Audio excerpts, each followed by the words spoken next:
Good evening, everyone. Well, tonight is the big one. It is the final league game of the Vitality T20 Blast, and I will be going to Durham versus Northamptonshire Steelbacks, where the winner of this match is assured of a home tie in the knockout round. So it doesn't get much bigger than this when it comes to the competition. For Northamptonshire, they could technically still finish top if Lancashire were to lose to the Outlaws today by a considerable amount.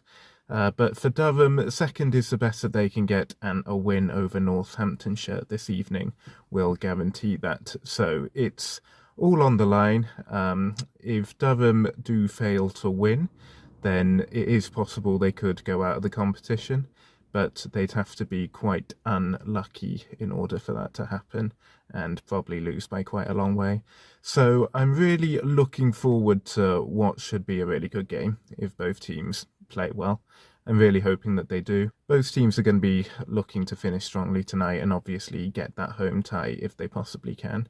So I will head down to Chesterler Street now. I will see you all there, and we'll talk a little bit more about the teams.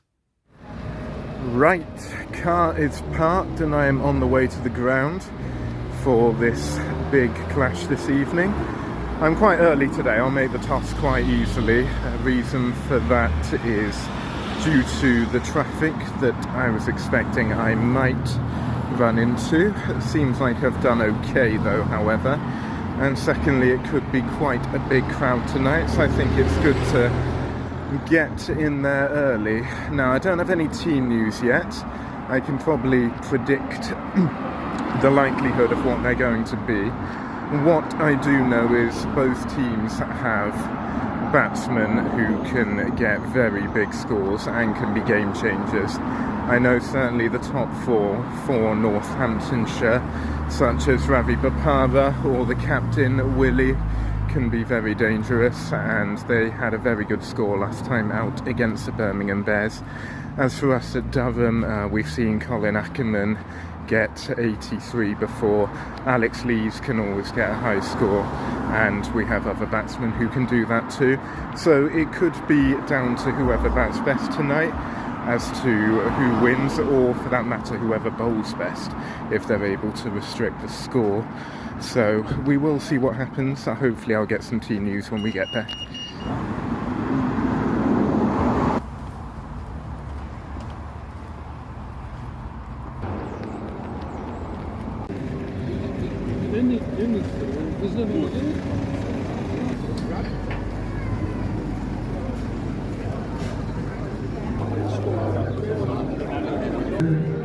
Easily high, travel through.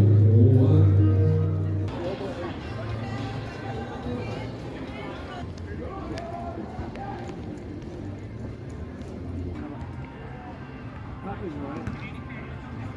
I can't really use it. No, because there's not enough interest in it.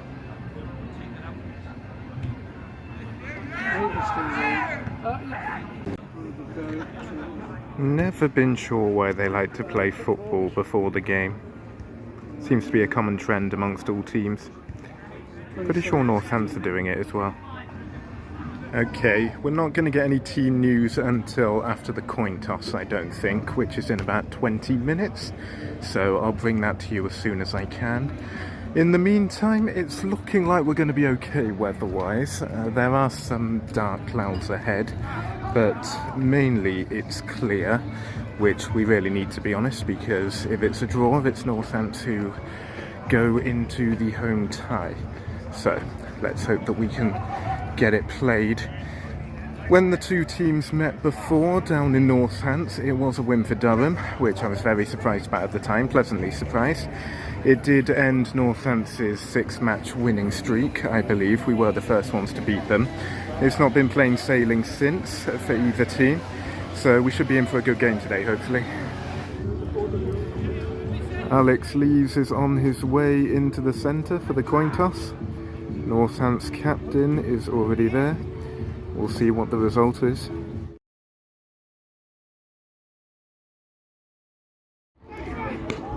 Okay, so as normal we have lost the toss, but this time the opponents have elected to bat first, so we'll see something quite rare here, which is Durham bowling first. Now the teams are out, I will just run through them. We have Alex Lees, Clark, Beddingham, Ackerman, Robinson, Rhodes, Rain, Potts, Yusuf, Sauter and Parkinson. So that's Yusuf into the team for the first time I've seen this season. It's Jimmy Neesham who appears to have left the squad, and Rain is back in. As for the Steelbacks, it's Britsky, Vasconcelos, Willie, Zeb, Bopara, Bartlett, McManus, Proctor, Sanderson, Scrimshaw and Pope. So it's going to be Northamptonshire Steelbacks to bat first. We will see whether or not that's a good decision. Usually we have batted first here at Durham and we've usually won with that. However, the last two away games, Leeds has won the toss, batted first and lost. So it could go either way.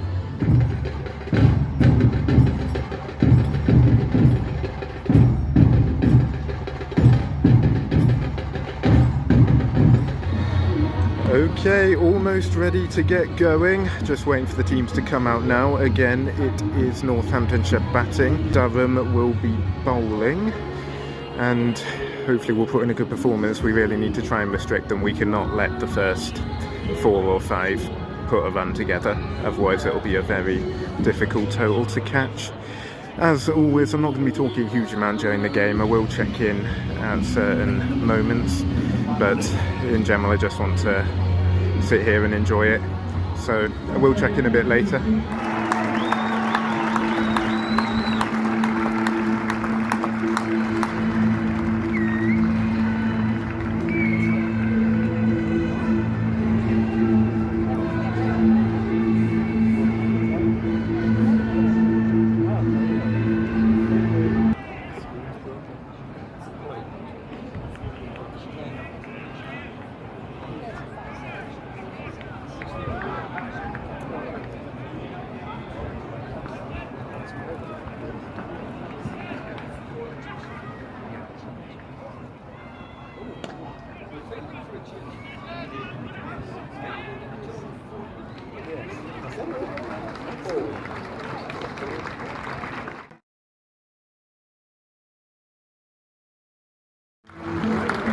After 10 overs, it is 87 for 2 for the Steelbacks. It was looking an awful lot worse at one point.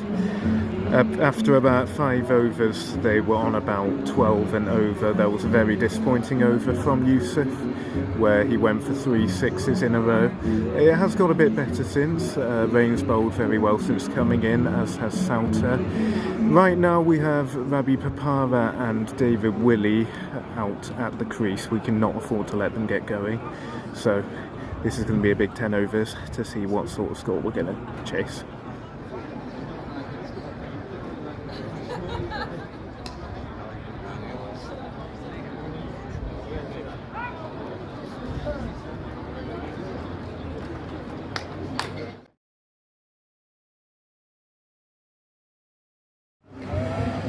So the Northants innings ends on 203, which is quite a big score. Basically, Northants have done the Northants, which has scored quite a lot of runs, so it's not the sort of total I really wanted us to be chasing. We are in with a shout. Northants have some very good batsmen, and we have some good batsmen as well, but we are going to need them to perform this evening, and we're going to need a good score from 1, 2, possibly even 3 of them in order to chase this down. So I hope that we can. It'd be great to have a home quarter final. It was a very frustrating innings from the perspective of a Durham fan in quite a lot of places. A lot of sixes were scored, and that middle partnership between Willie and Bapara, I knew that it wouldn't be a good idea to let it go on for very long, and it was nearly 100 partnership, which could end up costing us. But the last few overs did go relatively well in a lot of ways, got some wickets, kept the run rate down, so it could have been an awful lot worse. And as I said, we do have the batting power to chase it, and I hope that we can. So we'll see what happens in the second innings.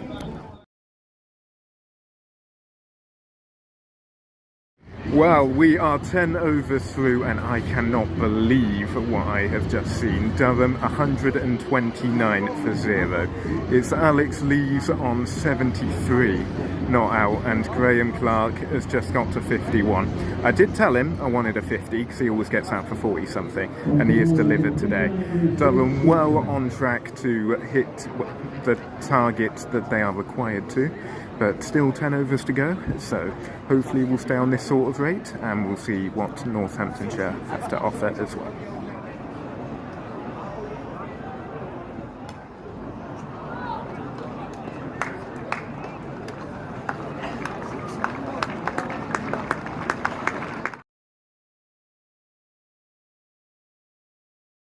We have done it!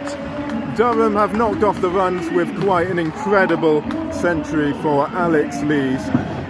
That was an amazing innings. I did not see that coming. I did think there was a chance of us meeting the total, but I did not think that it was going to happen in that way. I really didn't. Great atmosphere here at the Riverside. We're all thrilled, and we will go forward and play a home qualifier against Hampshire, I believe in September. So I will talk to you more about the game soon. Right now I'm going to go and celebrate.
Well, the dust has settled, but what a win that was. I still can't quite believe what I saw there.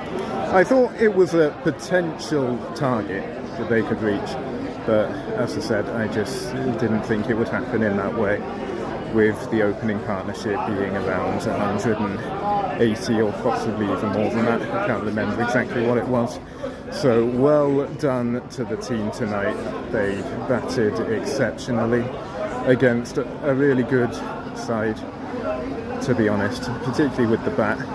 You know, they do not tend to get small targets, Northants, and that's the reason why they're still in the competition. You know, they will be going into the quarterfinals to play at least one more round, and they deserve to be. You know, they've played some really good cricket during the 2020 season. It looks like Durham have been a bit of a bogey team for them, but they are still in the competition and will face an away trip, I believe, to Surrey. I'll have to check the table. I think it's the Bears, who are in third place, who will go to Somerset, I believe. As I said, Durham will face Hampshire. And as for who Lancashire will host, that's another one I'm not 100% sure of. I think it is Kent. So, some exciting quarterfinals to come in September. I can't believe we've got to wait that long. But we do have some one-day matches coming up, and I'm looking forward to going to a few of them. It's been fun to just have a chat with some of the players. It really has. They're feeling great after the win, and they should be. Sadly, it wasn't a double win for Durham this evening. The women weren't quite able to get over the line. down against Essex, but a good 45 from Susie Bates, and another reasonable performance, I believe. And again, I think the progress that they've made as a team this year has been excellent, so shout out to them. So focusing back on this evening, I had a little chat with Alex Lees, the Centurion, and he said the reason for the century was because it was such a great wicket out there. I advised he was probably being modest, and it was a great batting performance, but we'll see. He has been excellent for the team this season, and I think they've all worked hard, to be honest. Every player has played their part, who I've seen, and how great to see Graham Clark get at least 50 today, when he's usually out for somewhere in the 40s. So, great game from Durham, and very enjoyable for myself and all the other fans who have been here this evening. So I expect a large chunk of us will be wanting to go to the quarter-final, so that is not something that I am going to be missing. Anyway, I think that is all from me this evening. There's not an awful lot I can say that hasn't already been said, but it's been a great experience, and this is the end of the T20 group stage, and it's brilliant that here at Durham we've got at least one more game, so I look forward to that. Thank you all for watching, and I will see you on another vlog soon.